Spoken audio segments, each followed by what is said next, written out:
Welcome to another episode of the Holistic Sister Circle. Today we have Melissa with us, and Melissa is an integrative mind body health practitioner and trainer of NLP, timeline therapy, and hypnotherapy, and is dedicated to guiding individuals toward their best lives. Melissa also hosts the Don't Wait for Your Wake Up Call podcast, offering concise, practical advice for health and mindset, embodying her commitment to holistic well being. Melissa is also the co-founder of Girls Matter, keeping girls in school in Uganda and Kenya, helping stop teenage marriages. Melissa, welcome. We're so grateful to have you. Thank you so much, Vera. I'm so excited to be here. Yeah, you're welcome. So one of the things, and for you all who are just listening for the first time, Melissa and I were just on a call a couple of hours ago, and it was another podcast that we were on and doing just more of collaborations and partnerships.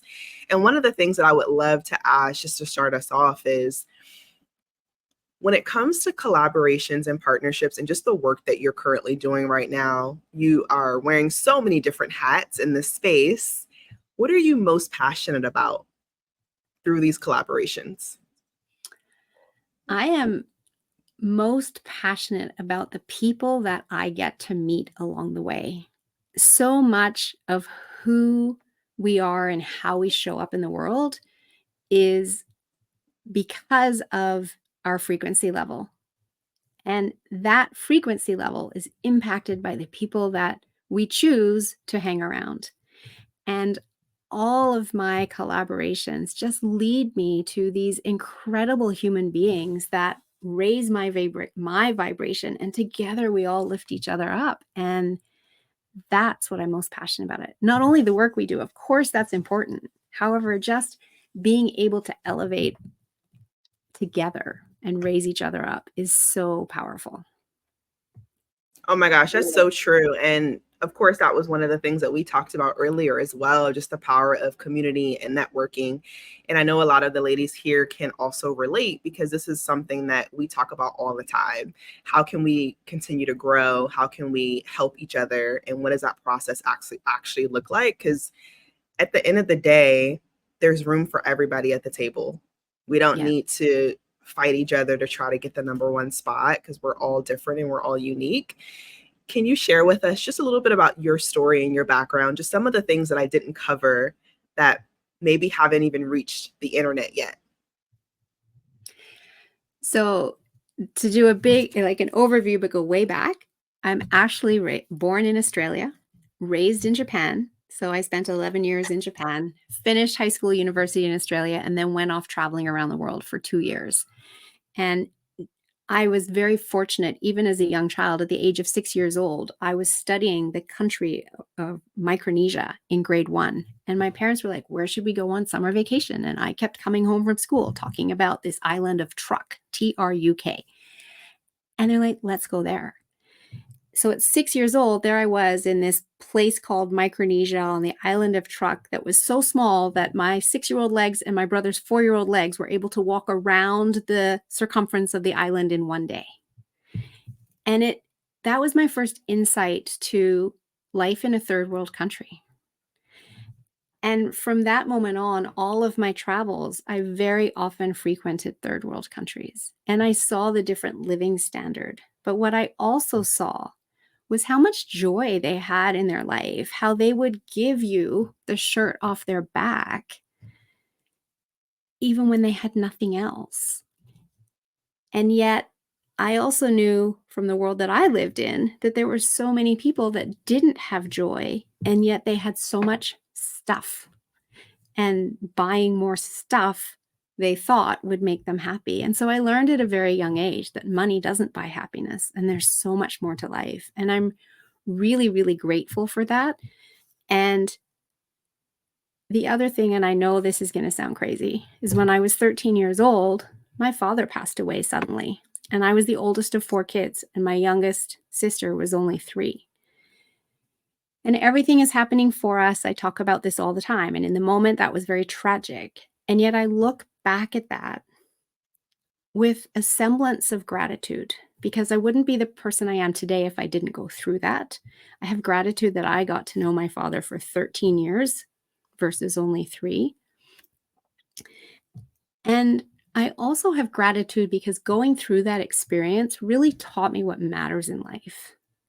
And so when I look at how other people spend their time, and a lot of it can be spent in drama or woe is me or I'm a victim, I've never gone there. And when I wonder why is that, I've now started to realize it's because of what I learned going through that experience and what's important in life. And I have the blessing of an incredible mother who taught me to be the optimist. Look at the goodness in everything. Put yourself in someone else's shoes before you try to judge them. And she also taught me that I could be anything that I wanted to be. And that was different from her generation when her choices were a secretary or a nurse or a teacher. And again, looking back with all that I know today, I'm so grateful that she instilled that in me because it impacted my mindset in a really positive way. That I can go out and do these things. I can make a difference in the world. And I just have to figure out, I have to know my why, as I said earlier on the show. And then the how starts to fall into place. And when people say no to me, you can't do that, I'm like, well, let me find a way. I don't just shut down and stop. And so none of that's found the internet. And that's part of my journey to getting to where I'm at today. And, there's also the part that is on the internet that I was in the corporate world for 24 years, loved my corporate job. And then one day, big fish bought little fish, and I was let go with an hour to clear out my desk and no word of thanks. And that hurt. And I could have gone into, victimhood and woe is me. Or I chose to go, okay, this is the first day of the rest of my life. What do I get to do now? I want to do something completely different. What's it going to be? I have no idea. I'm open to being guided. However, it has to be more of service to the planet and humanity. And I was very much guided into health and wellness and into this work of being of service and into being able to start my nonprofit as part of my work towards improving humanity, keeping girls in school. The ripple effect of that is massive because an educated mother is more than twice as likely to make sure her own children are educated. So it's a generational ripple effect. And so those are the kind of steps that I went through to end up where I'm at today. And after I got let go, my two daughters ended up both getting concussions at a very similar time.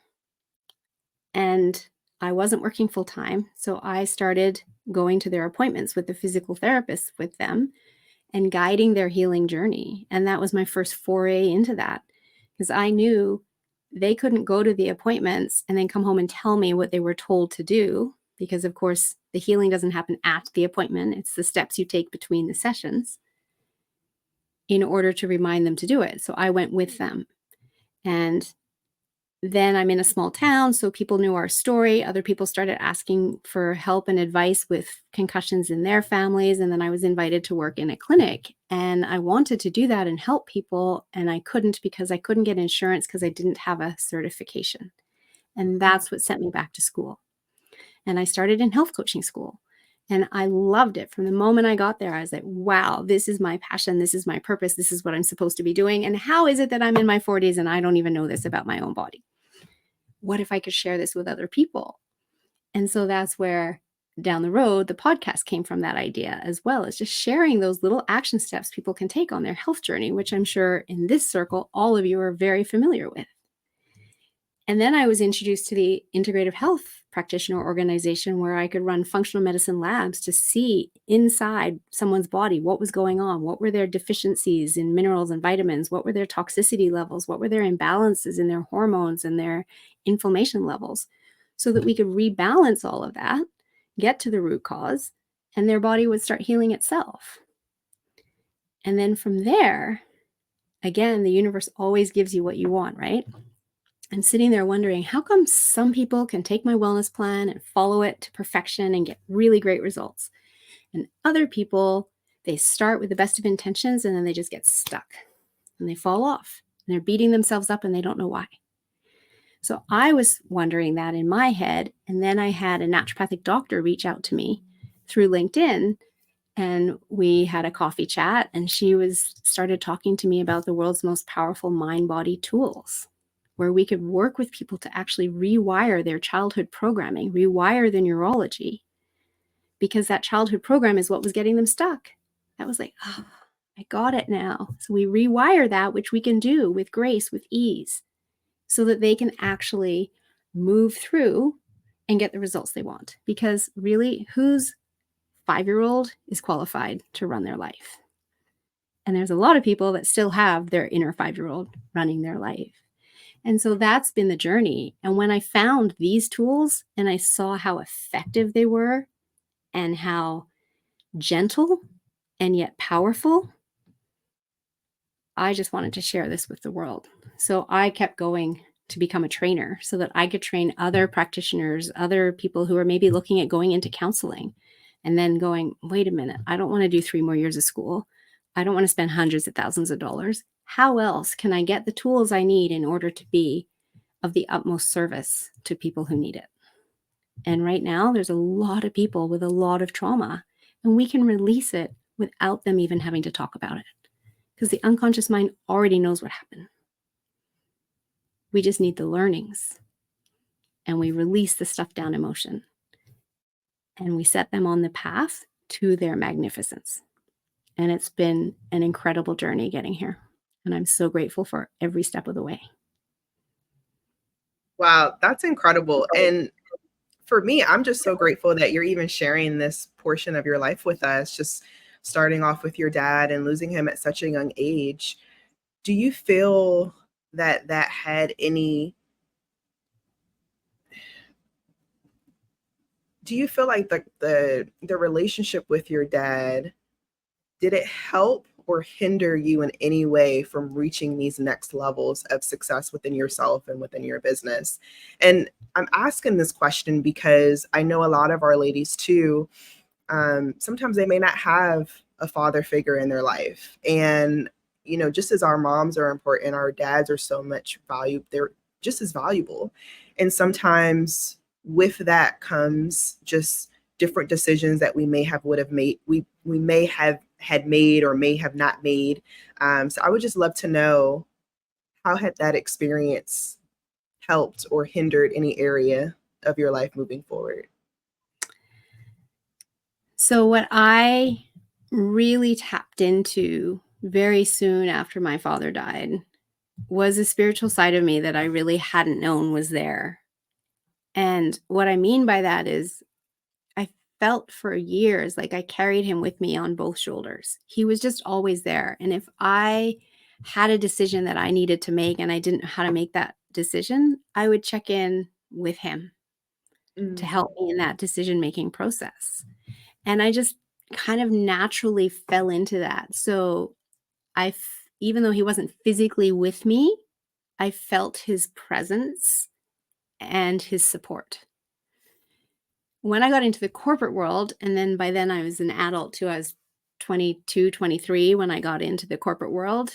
The corporate world kind of, I found, tends to push all of that spirituality out of you, right? It's busy, you're working 60-hour weeks and it's go, go, go. And I wasn't as focused on that anymore. And I think part of my conscious mind was telling me, well, you're an adult now, you can do this on your own, right? However, when I got let go from the corporate world, I very quickly stumbled back into that spiritual side of me and realized it's still there. It's always was there. I was just ignoring it in my busyness and my do world. And therefore, so is that support. And it's not just from my father, it's from all the people in my life that I've lost, that I can still tap into that. And we all can. And so I definitely, I'm not going to say that his passing helped or hindered. It's just a different way of moving through life with that person who's physically left us, but can still be with us or is still with us, and we can still connect with them if we choose to.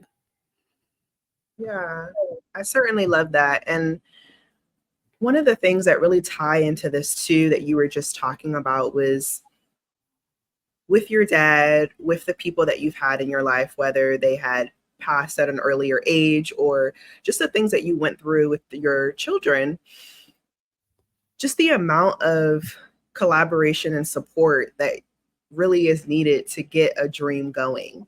And now that you, again, have all of these different businesses and segments to your business, can you share a little bit about what it's looked like to create this team around you? Because energy is so important. And as you're continuously growing and thriving and moving mountains, it's also important to have a team around you that can really help in that area and is actually going to help build and not tear down. So can Yeah. you share a little bit about, like, how are you picking your team members to help collab with you in these different ventures, and what does that process look like for you? Well, I'm going to have to say that first of all, we all lived through this pandemic. And one great thing that came out of that pandemic is the ability to network on Zoom, because I live in a small town. And so previous to the pandemic, my networking consisted of 2 monthly networking meetings. One was my chamber meeting, and then one was a breakfast meeting. So twice a month, I would see people for networking. Versus once the pandemic happened, all of a sudden, all of this networking opened up on Zoom, where I didn't have to drive anywhere. I could just stay in my office and bounce from one networking meeting to the next. And all of a sudden, I was meeting people from all over the world. And I love meeting people. I love to get curious about people, who they are today, where they came from, what challenges they've been through, and really understand that. And when I meet people, I also think of, oh, who else can I connect you with? And then those people were doing that for me as well. So I was meeting a lot of people, and still today meet a lot of people every single month. And I absolutely love that. And so, in terms of the people who have come really into my inner circle, those are the people that over time I've spent more time with. So I meet them on a networking call and I have some level of connection with them. So then we do a one-to-one, coffee meet. And then there might be an opportunity to, do a podcast together, or some kind of summit together, or if they're close to me, physically close to me, maybe meet in person, to take that relationship to a deeper level. And over time, that relationship becomes literally like a sister relationship with all the people that I have around me now. And we connect heart to heart. We connect mind to mind. And we have a deep common interest in serving humanity in some way, whether it's in Amplify Results coaching and helping other coaches attain the designations that they need in order to be able to ramp up their business and ramp up their pricing and have designations that they can really stand on that are recognized in 40 countries around the world, or whether it's in Girls Matter, just having a common mission of wanting to make a difference in the lives of girls that we may never meet, and yet knowing that we've impacted their lives is incredibly fulfilling. And so it comes back to what I was talking about at the very beginning, where I saw the joy that people in third world countries were living with and the lack of joy in first world countries. And it's because in the first world countries, people aren't fulfilled enough. And when we help other human beings, that's where we get our fulfillment from. When we volunteer, when we choose to support others, that is what drives me and makes me want to get up every day and make a difference in the world. And in Girls Matter, we've just recently done this incredible project that I'm super proud of. Is it okay if I share? Yeah, of course. So we've had one lady graduate. So we've had 4 university graduates now. We started in January 2017. A whole bunch more girls are still in high school. And we had one girl graduate from vocational school last year as a seamstress, last December. So we then loaned her money to buy a sewing machine so that she could start her business. Because when she left school, she didn't have access to a sewing machine anymore. And we'd seen the amazing products she'd been making at school. And then we were asked by the community, could we please send over clothes? They needed more clothes. And that would be really easy for us to gather up clothes and ship it over. The shipping costs would be crazy. However, when we started looking into it, we realized the clothes might never get to the girls because they get as far as the customs officers, who then might be like, ooh, North American clothes, I can sell these myself and pocket the money. So we decided to instead send money to Evelyn so that she could buy fabric locally and make clothes for the girls in the community. And that is what is now happening, that she is making a new dress for every girl, every teenage and older girl in the community right now. And for most of them, it's the first time they've ever had a new dress. And the photos that I'm getting of these girls in their brand new dresses is just heartwarming. And I love the fact that there's so many wins to this. The girls are getting a new dress. That allows, they get to wear that dress with pride and have self-confidence. Very often when I get photos from them, I don't see smiles. And in these dresses, I'm seeing smiles now. And for Evelyn, well, helping her start her business and build an income, because we're paying her to do this as well. And all of those girls are wearing her dresses, which is now advertising her business. And so it's a win-win-win.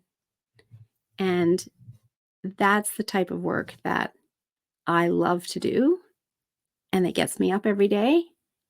And that's how other people can tap into their best life as well. This is so incredible, Melissa. Like, there's so many, I mean, from the work that you do, from the work that these ladies are doing too, there're just so many different things that I'm just thinking about that everyone can honestly take away. And when I think about this as well, it's one of those things where it's like, I feel like what you're just communicating with us right now, you're giving me even more ideas of some of the things that I could do, or just some of different initiatives that we could take and how we can just make our community better, and not just our community from a local perspective, but what does that look like globally? What does that look like in other countries? And I'm just very grateful for this experience. Now, before we turn it over to our lovely guests that are on here, and I'm sure they have a ton of questions as well, do you have any practical steps that you could share with our audience when it really comes to looking of just different ways of how you could actually grow your practice, and how you've been able to do that in your own practice, and what are some initiatives that you currently have in addition to Girls Matter that you would love to share with us? Sure. So one of the things that I learned back at a conference I was at in 2016 was to never stop learning, find your passion, be of service, and you don't have to know the how, just the why. So that never stop learning piece is really, really key for me. As I said, from the moment I got into health coaching, I went through that program, then I was introduced to integrative health, and then into NLP. And that is incredibly powerful because I have so many tools in my toolbox now to work with people no matter where they're at in their journey. My focus is definitely health. That's my predominant focus. My training partner, who has many of the same credentials, she's a police officer, right? And she is a real estate investor. So she tends to focus on helping people enhance their wealth, while I'm focusing on the health. And together we focus on the happy, for happy, healthy, wealthy. And Yes.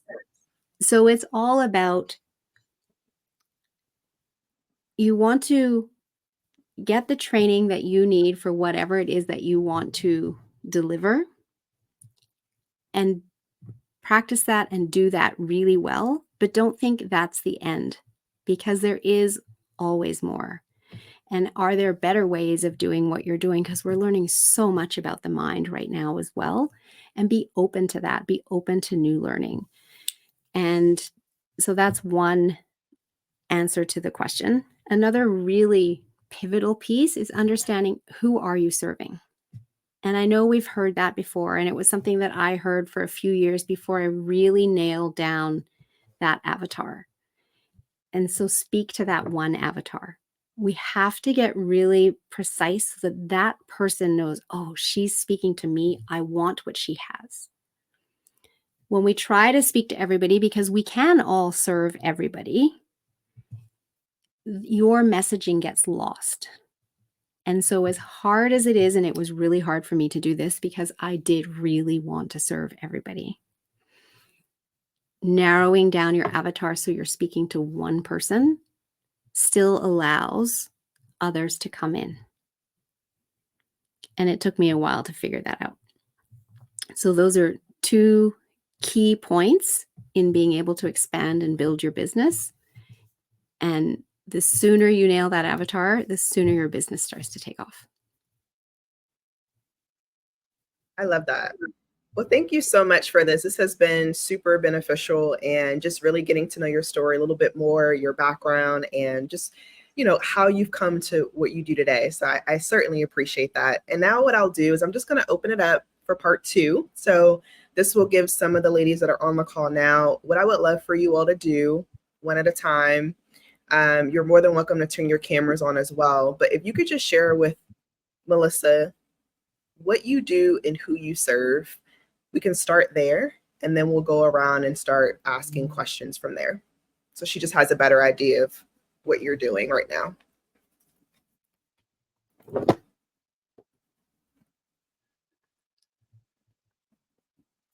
Or I can call on you.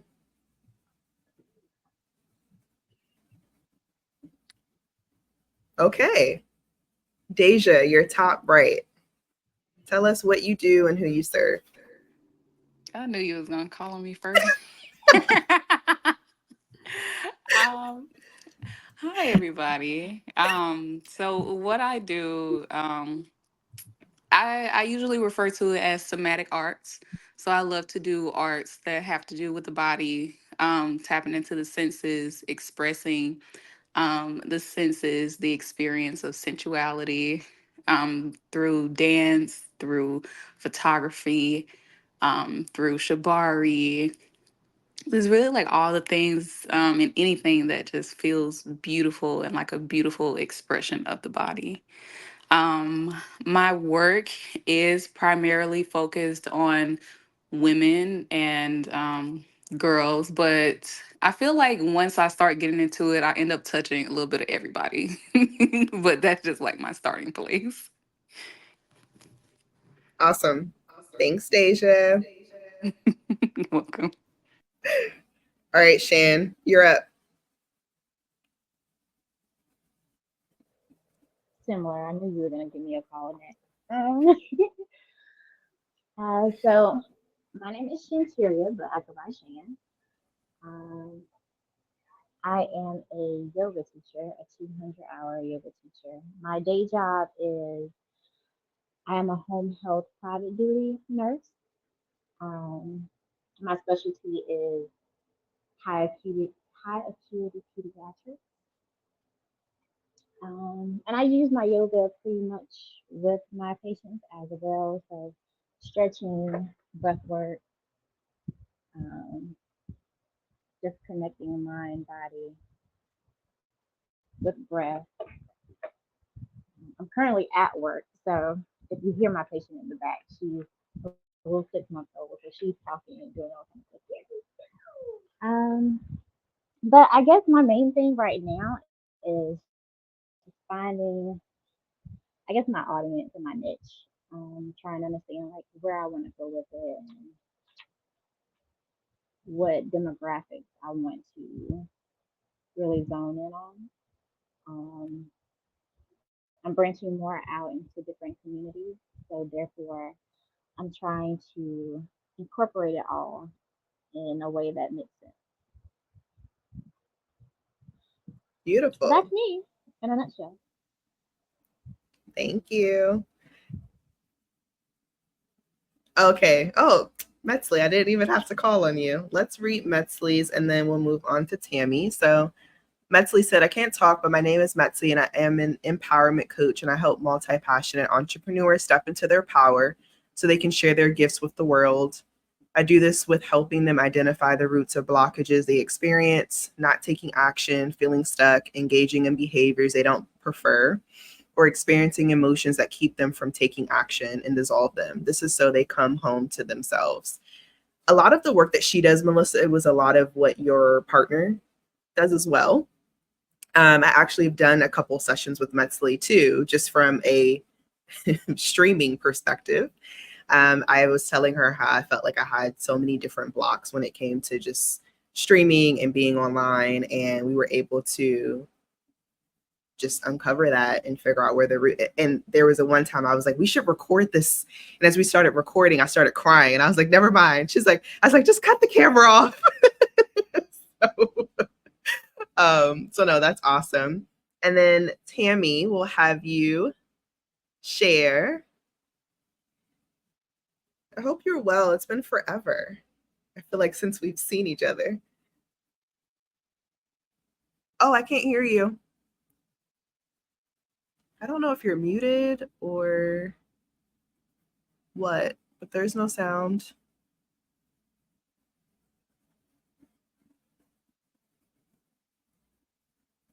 I don't know.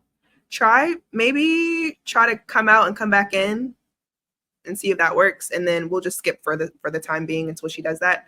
So now that Melissa at least has an idea of what everyone does and where they are in their business, let's go ahead and just start opening it up for some questions so she has a better idea of how she can help. So Melissa, I did share with them that on this call, we're going to talk a lot more about how they can grow their practice, how they can look at their different packages and potentially increase their pricing as well. And it sounds like most of them are kind of in that niche specific target audience perspective, what you were just talking about so far, just from listening to everybody. But yeah, I would love for you all to ask away. So Deja, we can start back with you.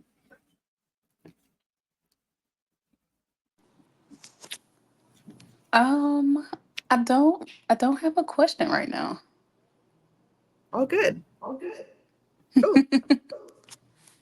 Does anyone have a specific question that they would like to ask Melissa?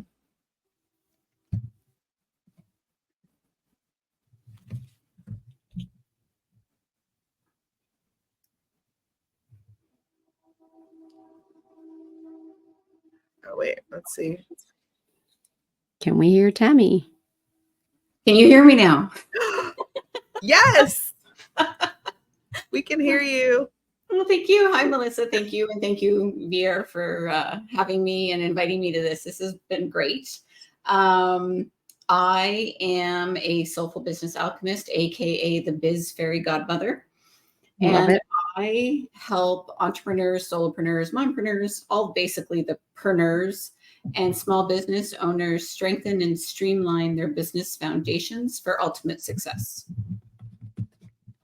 And I do this through a 6-week, I do this through a variety of methods, but basically the core of it is I help people clear away the clutter and the BS and everything that's sort of hanging around them, be it physical or emotional, mental, spiritual, and get to the core of who they are so that they can build their business their way. So it's unique to them like everybody else. Awesome. I love that. And do you primarily work just with people in the health and wellness industry or any industry? Any industry. I've got a mixture of the tech, so the practical, the tech, the business background, as well as the spiritual, magical, intuition and everything background. So I help build people up from the inside out. Beautiful. I love that. And we were just asking, does anyone have a specific question? I was telling Melissa that, here we're really focusing on how we can help grow the practice and everything that you're doing, what the packaging looks like, pricing, things of that nature. So if you have a specific question related to that, we can start you off. If not, I have some questions, so I'll ask away too. Go ahead, because I'm sort of still in Melissa, you said it very well. We can do everything for a lot of different people. And, the other thing I do is I work with people personally, and I also do energy healing. So I have the whole gamut, as everybody does, right, of their specialties. So I guess my question is how did you decide, other than the story you shared and the understanding behind that, how were you able to fully incorporate or narrow niche down to your avatar? So the greatest thing that we did was actually start working with coaches that were teaching us how to do Facebook advertising. And that's a tough, very, very competitive world, right? And so those coaches have a lot of expertise in that. So we came up with 3 avatars, my business partner and I. And basically all 3 of those were former versions of ourselves. So one was the former version of her, one was the former version of me, and one was kind of a blend of the former version of each of us. And so then we tested all 3, and one came out the clear winner. And that was in a week. That was all it took. And that's what we've been going with ever since. And that avatar is literally, it counts people who are looking to become counselors, that are looking for a career change and thinking, I want to help people. And because they don't know very much about the whole world of holistic health and the options and energy healing and the tools that you have, the tools of the unconscious mind, their first thought is social work / counseling, right? And then they start looking at schools where they can, maybe they already have a degree, so now they're going to get their master's in something, and that's 3 years. And then they start looking at the cost of it, and they're like, maybe they have young children, right? And do I really want to go back to school and invest 3 years of my time? So they're feeling stumped because they have this feeling of being pulled in this direction, and yet the answer feels really hard. And so that's where us coming in and saying, are you looking for a career change? You don't want to spend 3 years in school. You don't want to spend hundreds of thousands of dollars on it. What if you could do this in less time with much more ease and grace and have even more effective results? And that's what people are responding to, because we have a 60-day program and it's all of $6,000 Canadian. So if you're American, that's like $4,000, right? And in next year, we're going to have a 90-day program, which takes you to the master level practitioner, which allows you to guarantee your results to your clients. And no other industry can do that. And the reason we can is because we're literally rewiring the neurology so that the person can no longer do the problem.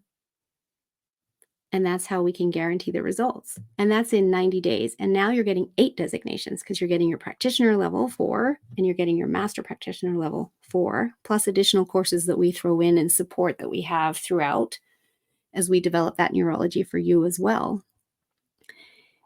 And that is $12,000. It's still far, far less than going back to school. And it gets people out there working and making a difference in other people's lives in 3 months. That people can do. And those tools are so incredibly powerful that their clients are getting results more quickly than going to therapy for years and years and years. And therapy has a purpose. I'm not saying that it's bad. It has a purpose. It's really great at bringing awareness. My business partner is a police officer, and so she's required to go to therapy, and she's gone to therapy for 20 years. She started this work only a year ago. And this year, her therapist told her she graduated from therapy. She's like, you can graduate from therapy? I had no idea, right? Because she has the tools. And she said every time she went to therapy, she felt like she was being hit by a truck. It wasn't fun to reopen the wounds. This work is literally, you don't have to talk about it. It doesn't take very long. 8 to 12 hours of coaching with someone can bring them through an entire breakthrough without them ever having to rehash the trauma. And that's what's incredibly powerful about nailing that avatar, because there are people out there that are wanting that. And so that's what we did, but we tested 3. So who's that for? Who were you a year ago? Who were you 5 years ago? That's the starting point. for nailing that avatar. And you've come so far since then. And you really only have to be 2 train cars ahead of the people that you're working with. Does that make sense? Sorry. Yes, it does. It makes complete sense. And thank you for that, because yeah, it would be good to test drive the different idea, like the different avatars I have in my head of who I'd be helping. Yeah, and you can, we did it the Facebook way because it was really quick and it got a lot of eyes on it. You can still do it through social media posts, right? And just post different ones, and then you just have to have that tracking sheet going to track how many people saw it, what are the comments on it, what's the engagement, et cetera, et cetera. So there's a number of different ways that you can test it. Until you test it and you're kind of, wishy-washing around. So it's really, really valuable to take the time up front, test it, and then go full steam ahead with confidence, knowing that people are hearing your message, and people do need to hear your message. Your work is important, it's valuable, and people need you. So yeah, go for it. And where are you from in Canada? Sorry, you may have mentioned it, but I came on late. I don't think I did, actually. I'm in Whistler, BC. Okay, I'm over in Ottawa. Oh, okay, nice. Beautiful. Fellow Canadian, I love it. Power of Zoom, that we can meet all the way across the country right here, right now. Exactly. Thank you so much. Melissa, I actually wanted to add on that too. And I think, Tammy, this will be really helpful as well. And this is actually what I'm doing currently. So the person who I was a couple of years ago, I've already established who that is now. But one thing I'm doing now is, who do I actually want to become? And now I have a top 100 list of all of the people that I would love to have connections with, that I probably would never in a million years think I would be in a room with them. But because they're on my brain right now, and I'm like, ooh, I listen to their podcast or I watch their YouTube channel, I'm like, why not send them a message and see what happens? So that's another area of it too. Once you kind of niche down and you know who it is that you want to serve as another avatar for you, it could be your future self as well. And that's a beautiful thing to do, Vier. And I've done that myself. I didn't make the top 100. However, I've put that, a list together, and you put it out into the universe and the resources come, right? I am having the privilege of next Wednesday interviewing Bruce Lipton on my podcast. Yes. And I'm so excited about that. And I literally heard him on another person's podcast that I knew about 15 months ago. And I wrote to her and I'm like, oh my goodness, that was amazing. How did you get him on that podcast? Right. And then she told me, oh, on his website, you could just apply. I'd never even thought of that. So then I went to his website and I found it and I applied, and they approved me like very quickly, like in a day, and said, however, it's a 6 month to a 1 year wait list. I'm like, okay, I get it. He's a busy guy. He's got a lot of engagements. So I wrote in my calendar for like this year to follow up. So in May, I followed up and said, hey, just wondering where you're at on the wait list. And they wrote back to me and said, we don't have anything in June. We haven't started scheduling July and August yet. Please write back to us in June. So I did. And then they said, August 21. I said, great. And that's so amazing. Yeah. And then another one was John DeMartini. I had him on my podcast last year. And it turned out that we co-authored a book together. And so I simply reached out to him and said, hey, we were both in this book. I love your chapter. I'd love to have you on my show to talk about your chapter. And he wrote back and said, yes. And we did that podcast very soon after. So it's also, to your point, Vier, don't be afraid to reach out. We're all human beings. I even reached out and was going back and forth with John DeMartini last night because I'm very honored to have been nominated in the Women in Podcasting Awards. And so I was sending that out to people, asking people to vote for me. And he'd been on my podcast. So of course I was reaching out to everybody who'd been on my podcast, right? So I reached out and asked him to vote for me. And he wrote back and congratulated me and then asked a question. So then I replied. We went back and forth 5 or 6 times. And this is this guy that I think is this big, icon in my mind. And we're emailing back and forth. Like, how cool is that? And it comes down to we're all human beings. We all want to be loved, honored, and respected. And when we can, show respect to other people, it doesn't matter at what level you think they're at, they're going to show respect back to you. Mhm. Yeah, that is so true. And the other thing I wanted to mention too that Melissa continues to reiterate is her podcast. And I don't know if you all have caught on to this, but I know some of you have done like podcast school with me. One of the great ways about one of the best things about having a podcast is that icebreaker and really being able to just, again, you're working with people who need what you offer, but they may not necessarily know that they need it until they have a conversation with you. And what better way to just break the ice than to have them on your show and just to have a conversation and see what's going to be a good fit. So I definitely I love that you continue to go out and you continue to find people for your show, because that's where it starts. And everybody right now is really in a position to just build awareness and build an audience. And it's really difficult to do that when you don't really have anything that people are excited about right away. Yeah, I totally agree. And my last 2 clients for my coaching program came from the podcast introduction. So that is what you're saying is exactly true. And I have a lot of other people that I've met or past podcast guests refer other people to me to be on my show because they've been on the show and they think that person would be a good fit. We meet, we have a great conversation. And in almost all cases, I've had them on the show or will have them on the show. And many of them are very intrigued by my coaching or training offerings as well. And so that's exactly right, that it's another offering that I have besides just talking to people about training. It's another step in the door.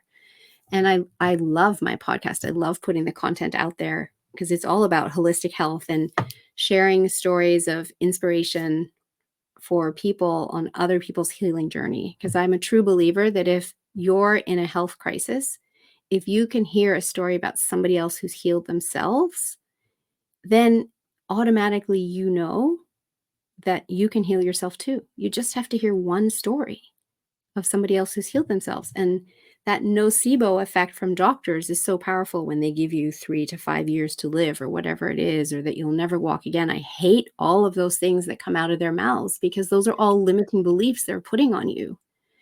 And you can just say, no, that's not my choice. I had a woman on the show years ago. The episode's called From Wheels to Heels because she was in a car accident and told she would never walk again. And she just wouldn't take that on. She's like, nope, I'm not taking that diagnosis. I will walk again. However, so many people don't know that they have that choice to make. I just did a recording with a fellow the other day who's just getting over multiple myeloma cancer and it's in remission and it's only been 4 months. And at the outset, he was told 3 to 5 years. And now it's in remission because he said, no, I'm not taking on that 3 to 5 years. I'm going to choose to do things differently so that I can get through this. And again, he chose to do things differently. It's a choice. People just need to know they get to have that choice. The power of what we have in our mind is so incredible. And I fully understand that now, whereas I didn't even understand that 3 years ago. But all of the work with the unconscious mind that I've gone through in the last couple of years really has shown me the power of that. And so that's why I love to bring that in the show. I love that. Thank you for sharing. I'm like, if y'all have questions, you can unmute or put them in the chat. I have one. Mm-hmm. Oh, I have a couple, but the first question that I have is like when it comes to pricing. So one of the things that I don't know if I just have this weird belief or I don't know. I don't really know what it is. And I'm on a discovery with Metzley to figure it out. But but what I've found is like right now we're in the process of going through a recession. Essentially, like that's where we're headed, especially in the US. And with that, I've been very just strategic of like how I price things, why I price them that way. And I want to be able to do more for people, but I also don't want to strap myself or my team thin trying to do all of this work for a price point that isn't necessarily going to help us and the business like move forward and things of that nature. So when you're pricing things, and you're really going after like a different clientele, because obviously every clientele is a little bit different, and that'll kind of determine what that price point will look like. But how did you actually decide, okay, I'm going to price it this, and then know who to actually connect with in a way where they would be okay with paying that amount? So a couple of things there. With all of the board designated programs that I run, it's board designated pricing that we use. Oh, They okay. tell us pricing, and that's how they make sure that, we're not all out there undercutting each other, thinking that we're trying to get to the top, right? Recognizing there are enough people in the playground, we can all play here together, and there are enough clients for each of us, and we will each attract the right client. So that's all board designated pricing. For my other programs, like my health programs where I'm working with people, this is my favorite pricing device. This is a pendulum. And I will always ask my pendulum because my unconscious mind always knows, and my conscious mind just gets in the way and complicates it and asks too many questions and has me overthinking it all. And so I will come up with a range in my conscious mind, and then I use my pendulum to ask, is this the right price for this program? Or is this the right price? Or is that the right price? I'll usually do like the bottom price, the upper price, and find a middle price until I get the yes, right? Because I'm only asking yes, no questions. So I can't ask it, what price should I charge? Because it can't answer me. So I have to ask it, is this price the right amount for this program, the right price to charge? And it'll say yes or no. And then if it says no, then I'll go to the high end. And then, so it always ends up giving me the right price. And when we work with the pendulum and any of our work with our unconscious mind, one of the things we have to commit to is that we're actually going to follow through on what the pendulum guides us to, because otherwise we're breaking rapport with our unconscious mind. And then after a while, it's going to be like, why are you asking me? You don't even do what I tell you anyway, right? Right. So, and the difference that it makes for me is once I get that price, I am so confident in that price that I have no problems telling people that price. Whereas before I knew how to use a pendulum and I didn't use that method and I was just kind of plucking numbers that I thought would work, I wasn't able to deliver it with as much conviction and confidence in that price. And the client can hear that in your voice. Yeah. And so that makes all the difference in the world, because since I've started pricing with my pendulum, I've never had somebody say no to the price. They might say no to themselves for whatever other reason they come up with. But if they're saying, yes, they want to do this, this is the price, yes, they're doing it. So that's really helpful if you know how to use a pendulum. And I see that Tammy says she loves the pendulum, and Metzi loves that idea. And Metzi, am I saying your name right? Metzli? What is a board designation? So I think designation is a word that isn't used as much in the US as it is in Canada. So there's certifications and then there's designations. And the designations are granted by a board. So the American Board of Hypnotherapy, the American Board of NLP, the American Association of Timeline Therapy. So it's kind of a governing body that ensures that you've passed some examination in order to be part of their membership, that you've also agreed to their code of ethics, and they will very often set pricing so that it is standardized across everybody who's part of that membership. And versus a certification, anybody can give a certification. So I have a couple different courses. Like I have a Learn Self-Hypnosis class. And if people come to my Learn Self-Hypnosis class, they get a little certification that they attended the Learn Self-Hypnosis class, right? However, when I do my 8-day training and I'm giving people designations, that designation has so much more weight to it than the attendance certification. And it's recognized globally. And there is an investment in the designation of time, of energy, of money in order to achieve the qualification that you are now being designated with. So hopefully that answers that question for you. This is great. I love this. I'm like, I don't know anything about pendulums for one. And but it reminds me a lot of muscle testing. Because when I do muscle testing, I do the same thing where it's more of a yes or no, and it's not necessarily me like asking myself this question that I can't answer back. So I like It's that very idea. it's very similar. You're just using a pendulum rather than, your body. And Yeah. it's something that I teach in my Learn Self-Hypnosis class very often as just like a fun add-on at the end of the day for people to play with. And it's so incredibly powerful because, as I said at the very beginning, we already have all the answers in our unconscious mind. We just don't necessarily allow them to come forth because we're so in our conscious mind. That's what society's taught us. That's what schools taught us. One of the first things we teach in our trainings is that all learning, all behavior, all change is happening in the unconscious mind, in that order. You learn something, then you have the behavior, the action to practice it in order to create the change. And yet at school, they think we're in our conscious mind, and little Johnny might naturally be in his unconscious learning state, which looks a little bit like daydreaming. And the teacher's like, "Hey, Johnny, wake up, pay attention." And he was actually in his learning state, and now they've snapped him out of it. So again, this is so much learning about our mind, and understanding of how we learn has come to the foreground in the last 20 years and hasn't made it into our school system yet. And so we don't know. It's all coming. All coming. No, this is amazing. Okay, it looks like we have time for one other question. Metzley said, I've been continuously refining and shifting my niche based on experiences with clients I came across. Before I focused only on one-on-one high ticket, but I saw that really wasn't working. Currently, I'm exploring and expanding my offer suite to include low, mid, and high for my target audience throughout different parts of their journey, which is fabulous. I'm doing this slowly and starting off by building a community focusing on the low to mid ticket and gaining more experience.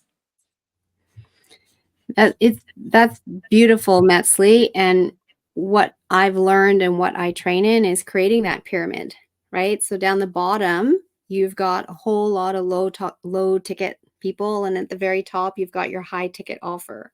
And in between, you fill that in with some mid products that you can bring people into.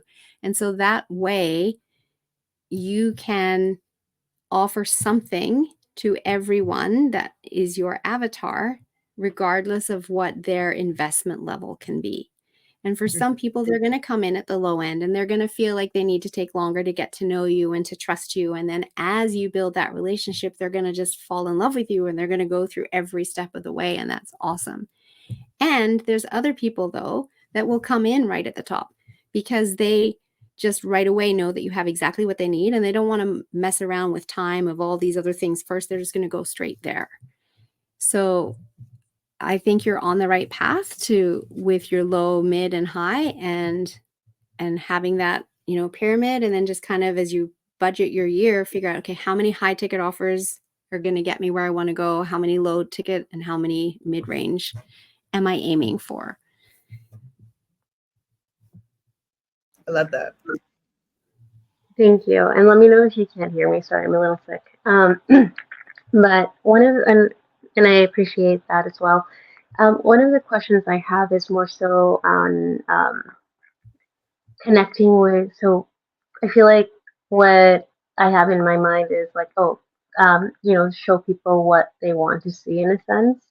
But I feel like I'm still like towards the initial part of my business. I've been in business for about a year and a half or two. And so and I feel like I'm still not in the place where like I'm getting an influx of clients and a lot of people. And sorry, I had the question in mind. But it's just if you're still like at the starting point of your business where you haven't really grown very much, how do you show your clients like, oh, this is what you want? Does that make sense? I'm not sure I understand what you mean by how you show your clients this is what you want. This is what they want. You're trying to show them that you can give them what they want. Is that what you're asking? No, I think it's um sorry. I think my question is more so on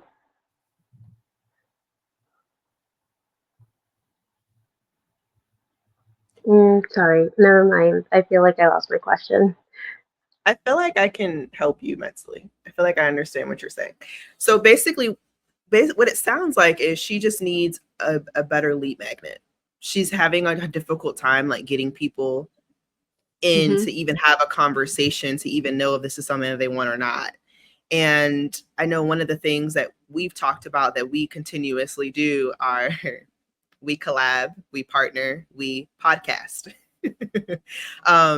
But it sounds like that's where she's headed. It's like, okay, like how do I even know to talk? How do these people know that what I have is what they're looking for? Right. And you're not going to know that unless you have a good conversation with them, but then you may not be able to have a conversation if you don't have a good lead magnet to reel them in to have the Right. conversation. So I feel like Right. that's what she's talking about. Yeah. Okay. So, one thing that I have found to be incredibly successful as a lead magnet are doing quizzes. So, there's different apps online that you can use. The one that I use is called Try Interact, and you can fully customize it with all of your branding. If you can set up a quiz, not a quiz, a questionnaire, so that they can just click, they give you their contact information in order to proceed to the questionnaire. And then you are asking them specific questions. And then at the end of that, those questions might tally up and you've given them a format to say, oh, this is the type of person you are, da da da, or this is the category you fit into. So they're getting a little bit of information at the end of that, but it's not really enough for them to do anything with. And then you say, if you'd like to understand this more, then you book a call with me. So that's what I've found to be very effective. And I've heard from other people as well. And there's some, like I said, Try Interact is great. They've got really good support. You can have a conversation with them about ideas around setting up quizzes. There are other ones as well that have come out even since I started using Try Interact. And then I just didn't want to change my whole quiz to a different platform.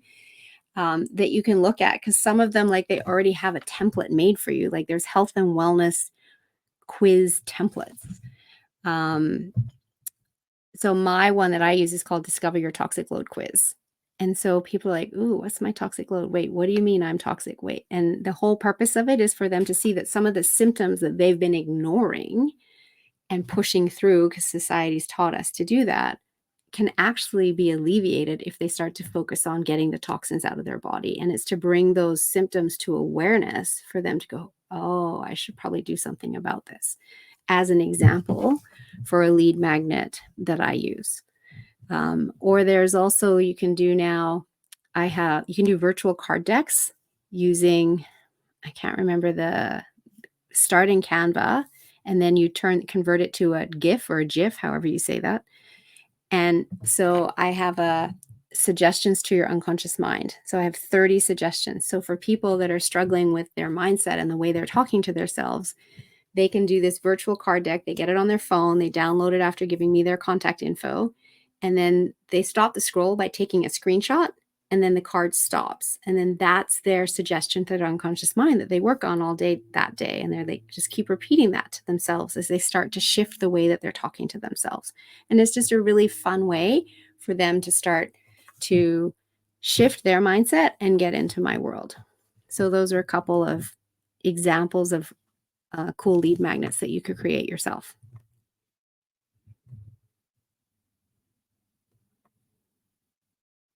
Oh, you're muted, Pierre. Thank you. I just was like, oh my gosh, we're a little over time. So for the sake of time, Melissa, thank you so much for this. This has been such a great experience, and I'm grateful that we were able to share you with some of the ladies in our Holistic Sister Circle community. And what I'll do, if you all are open to this, I was actually going to give Melissa all of your contact information. So you all can continue to connect with her. She's part of the Holistic Sister Circle community as well. So if you have any other questions or you want to book a call, I think Shan said she wanted to book a call with you. You totally can.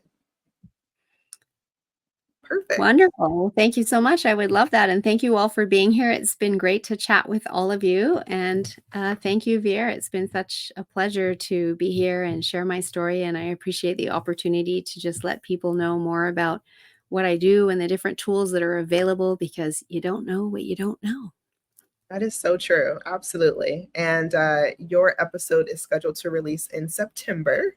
So we'll keep you posted on that. Thank you very much. All right. Thanks, ladies. Talk to you soon. Have a wonderful rest of your day. Bye.